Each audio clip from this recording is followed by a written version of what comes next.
আমার নবী বলেন কিয়ামত যেদিন সংগঠিত হবে সেই দিন আল্লাহর নূর জগতের হাজার হাজার ফেরেশতা সর্বপ্রথম আমি নবীর রওজা পাকের মধ্যে আসবে। আমি নবীর রওজা পাকের চতুর্পাশে ঘুরে ঘুরে আমি নবীর উপর দুরূদ শরীফ আদায় করবে। এমন তো অবস্থায় আল্লাহ তাদেরকে ঘোষণা দিবেন আউয়ালু মান ইয়ানশাক্কু আনহুল কবরু। আল্লাহ রাব্বুল আলামিন বলবেন, ও আমার ফেরেশতারা, তোমরা সর্বপ্রথম আমার রসুলের রওজা পাক খুলো। উচ্চ আওয়াজে বলুন সুবহানাল্লাহ। কিয়ামতের ময়দান, এখনো কিয়ামতের হিসাব নিকাশ শুরু হয় নাই, মাত্র সূচনা মাত্র শুরু হবে। সর্বপ্রথম আমার নবীর রওজা পাক খোলা হবে, আমার নবীকে স্বাগতম জানানো হবে। আমার নবীর রওজা পাক খোলার পর আমার নবী উঠবেন। ফেরেশতারা বলবেন, ইয়া রাসূলুল্লাহ, ইয়া হাবিবাল্লাহ, আপনাকে উঠানোর জন্য আল্লাহ আমাদেরকে হুকুম করেছেন। ইয়া রাসূলুল্লাহ, আজকে কিয়ামত সংগঠিত হবে, আপনার নূরানি কদমের মাধ্যমে কিয়ামতের ময়দান সূচনা হবে। উচ্চ আওয়াজে বলুন সুবহানাল্লাহ।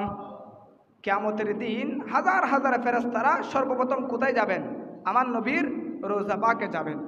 এরপরে তারা আমার নবীর নূরানি কদমে আরজি দিবেন, ইয়া রাসূলুল্লাহ, ইয়া হাবিবাল্লাহ, আল্লাহ বলছেন আউয়ালু মান ইয়ানশাক্কু আনহুল কবরু, সর্বপ্রথম আপনি নবীর রওজা পাককে ওপেন করার জন্য, খোলার জন্য বড় করে বলুন সুবহানাল্লাহ।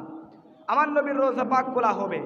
আমার নবী রওজা পাক থেকে উঠে সর্বপ্রথম হাসরের ময়দানে কদম মুবারক রাখবেন, বড় করে বলুন সুবহানাল্লাহ। কারণ আমার নবীর নূরানি কদম মুবারকের মাধ্যমে কিয়ামতের ময়দান সূচনা হবে, কিয়ামতের ময়দান উদ্বোধন হবে, বড় করে বলুন সুবহানাল্লাহ।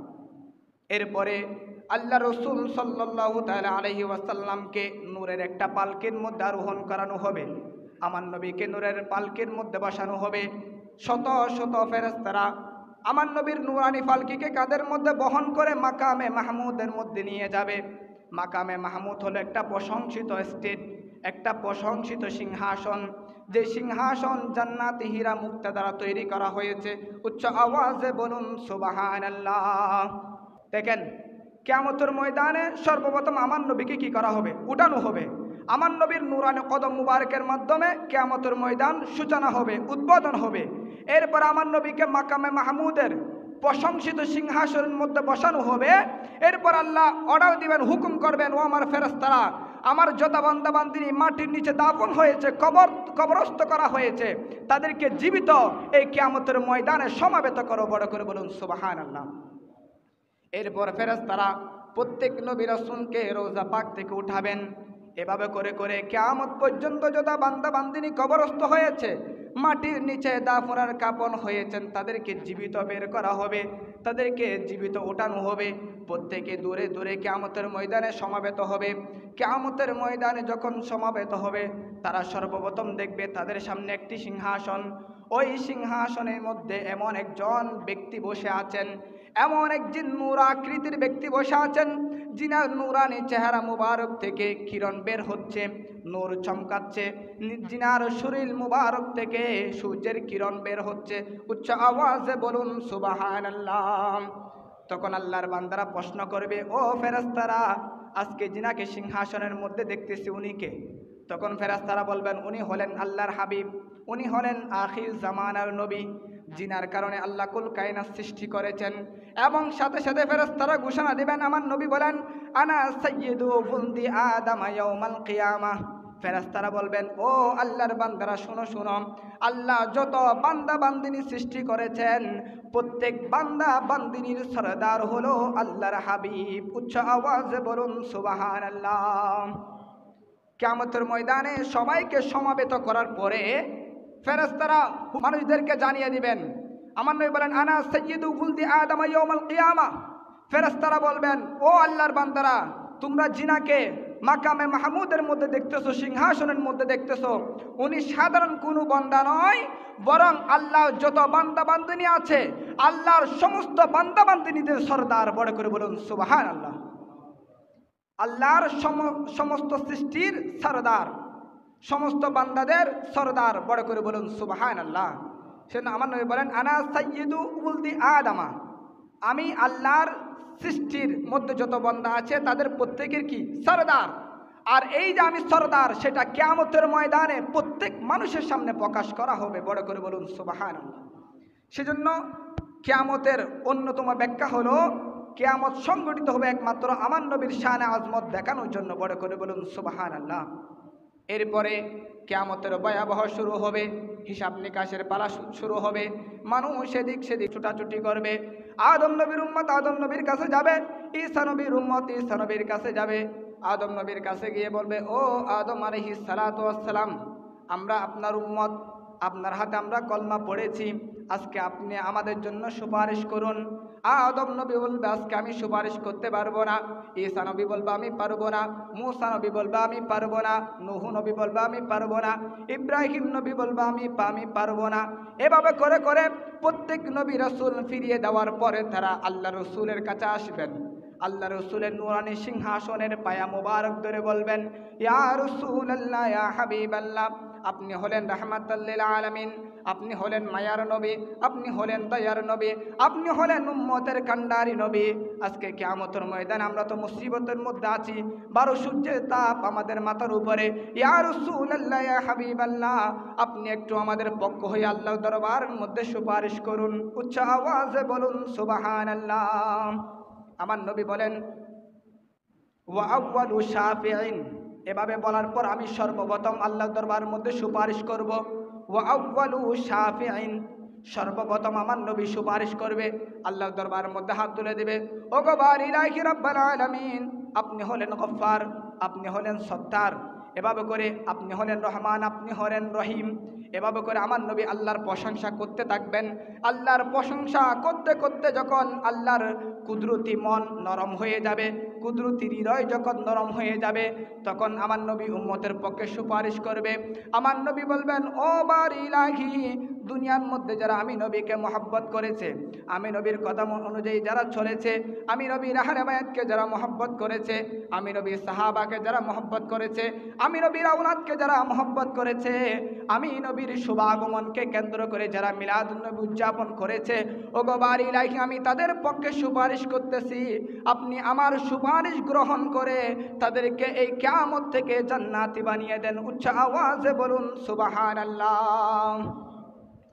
এভাবে করে প্রত্যেক নবী রাসূল কি করবেন? আমার নবীর দিকে তাকিয়ে থাকবেন। সমস্ত বান্দারা আমার রসুলের কাছে গিয়ে আরজি দেবেন, ইয়া রাসূলুল্লাহ, ইয়া হাবিবাল্লাহ, আজকে তো কেউ আমাদের সহায় হচ্ছে না। আমরা আদম নবীর কাছে গিয়েছি, উনি বলবে আমি সুপারিশ করতে পারবো না। মূসা নবীর কাছে গিয়েছি, উনি আমাদেরকে তাড়িয়ে দিয়েছে। ঈসা নবীর কাছে গিয়েছি, উনি আমাদেরকে তাড়িয়ে দিয়েছে। ইব্রাহিম নবীর কাছে গিয়েছি, উনি আমাদেরকে তাড়িয়ে দিয়েছে। ইয়া রাসূলুল্লাহ, আপনি ছাড়া তো আমাদের কোনো সহায় নাই। ইয়া রাসূলুল্লাহ, আপনি একটু আমাদের পক্ষ হয়ে আল্লাহর দরবারে সুপারিশ করেন। আমার নবী বলেন, আউয়ালু শাফিঈন, সর্বপ্রথম কিয়ামতের ময়দানে সর্বপ্রথম আমি নবী আল্লাহর দরবারে সুপারিশ করব। বড় করে বলুন সুবহানাল্লাহ। আমি নবী যখন সুপারিশ করব, সুপারিশ করার সাথে সাথে ওয়া আউয়ালু মুশাফফাঈন, আল্লাহ আমি নবীর সুপারিশকে সর্বপ্রথম গ্রহণ করবে। বড় করে বলুন সুবহানাল্লাহ। আমার নবী যখন এভাবে করে করে সুপারিশ করবেন, আল্লাহ বলেন, ও বন্ধু হাবিব, আউয়ালু মুশাফফাঈন, ও বন্ধু হাবিব, আমি আল্লাহ আপনার সুপারিশ গ্রহণ করলাম। সুতরাং আপনি নবীকে যারা মহব্বত করে, আপনি নবীর আহলে বায়াতকে যারা মহব্বত করে, আপনি নবীর সাহাবাকে যারা মহব্বত করে, আপনি নবীর খুশি উদযাপন আগমনকে কেন্দ্র করে যারা মিলাদুন নবী করেছেন, যারা সোহাদে কারবালার মাহফিল করেছেন, আপনি তাদেরকে একত্রিত করুন, তাদেরকে একটি জায়গার মধ্যে সমাবেত করুন, কারণ আপনি রসুলের মাধ্যমে জান্নাত উদ্বোধন হবে। উচ্চ আওয়াজে বলুন সুবহানাল্লাহ। দেখেন, আমার নবী সুপারিশ করবে, আল্লাহ বলেন, বন্ধু হাবিব, আমি সর্বপ্রথম আপনি নবীর সুপারিশ গ্রহণ করব। আপনি কি করেন? আপনাকে যারা মহব্বত করেছে, আপনার আহলে বায়াতকে যারা মহব্বত করেছে, আপনার সাহাবাকে যারা মহব্বত করেছে, আপনি তাদেরকে এক জায়গার মধ্যে একত্রিত করুন। বড় করে বলুন সুবহানাল্লাহ। আমার নবী যখন একত্রিত করবেন, একত্রিত করার পরে আল্লাহ রাব্বুল আলামিনের পক্ষ থেকে ঘোষণা চলে আসবে। আমার নবী বলেন, ওয়া আনা আউয়ালু মাইয়াকরাউ বাবাল জান্নাতি, আমি নবী আমার ওই সমস্ত মহব্বতের উম্মতদেরকে নিয়ে আল্লাহর জান্নাত শুভ উদ্বোধন করব। বড় করে বলুন সুবহানাল্লাহ। আউয়ালু মাইয়াকরাউ বাবাল জান্নাতি, আমার নবী বলেন, আমি নবীর আগে জান্নাতের মধ্যে কেউ প্রবেশ করতে পারবে না, কারণ আমি নবীর কদম মুবারকের মাধ্যমে আল্লাহ জান্নাত শুভ উদ্বোধন করবেন। বড় করে বলুন সুবহানাল্লাহ। আমার নবী যখন এভাবে করে মহব্বতের উম্মতদেরকে নিয়ে জান্নাতের কাঠগড়ার মধ্যে যাবেন, জান্নাতের দরজার মধ্যে যাবেন, তখন জান্নাতের দরজার প্রহরীরা জান্নাত খুলে দেবে। ওনারা আমার নবীকে স্বাগতম জানাবেন, আসসালাতু ওয়াসসালামু আলাইকা সাইয়্যিদি ইয়া রাসূলুল্লাহ বলে বলে তারা হালান সাহালান জানাবেন। এরপরে জান্নাতে যত হুরে গিলমান আছে, জান্নাতে যত হুরে গিলমান আছে, প্রত্যেকে দরুদ শরীফ পাঠ করে করে আমার নবীর উপর ফুল ছিটাবেন। উচ্চ আওয়াজে বলুন সুবহানাল্লাহ।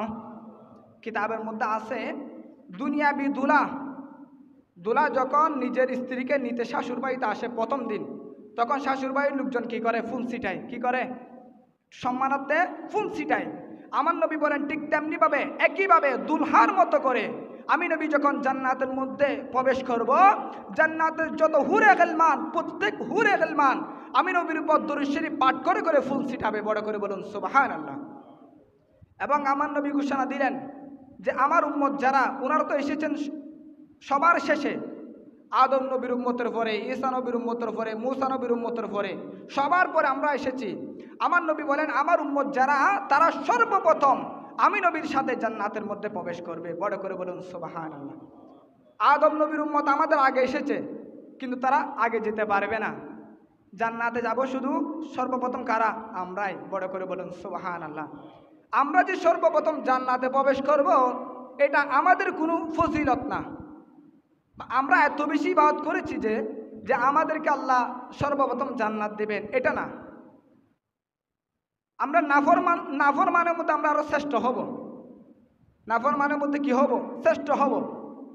এরপরও একমাত্র আল্লাহ রসুলের খাতিরে, আল্লাহ রসুলের মহব্বতে, আল্লাহ রসুলের শান আজমতের দিকে তাকিয়ে আল্লাহ আমার নবীর পাশাপাশি আমাদেরকেও জান্নাতে সর্বপ্রথম যাওয়ার সুযোগ করে দিবেন। বড় করে বলুন সুবহানাল্লাহ। তাহলে দেখেন, কিয়ামতের ময়দানে সর্বপ্রথম আমার নবীর রোজা পাকগুলা হবে, আমার নবীর নুরানি কদম মুবারকের মাধ্যমে কিয়ামতের ময়দান উদ্বোধন করা হবে। এরপর আমার নবীকে মাকামে মাহমুদের মধ্যে নিয়ে যাবে, সিংহাসনের মধ্যে নিয়ে যাবে। সমস্ত বান্দারা গুনাহের জন্য ইয়া নফসি নফসি করে ছুটাছুটি করবে। আদম নবীর কাছে যাবে, মূসা নবীর কাছে যাবে, কেউ সুপারিশ করবে না, প্রত্যেকে আমার নবীর কাছে আসবে। আমার নবী বলেন আউয়ালু শাফিঈন, আমি সর্বপ্রথম সুপারিশ করব। এরপর আউয়ালু মুশাফফাঈন, আমি নবীর সুপারিশ আল্লাহ কবুল করবেন।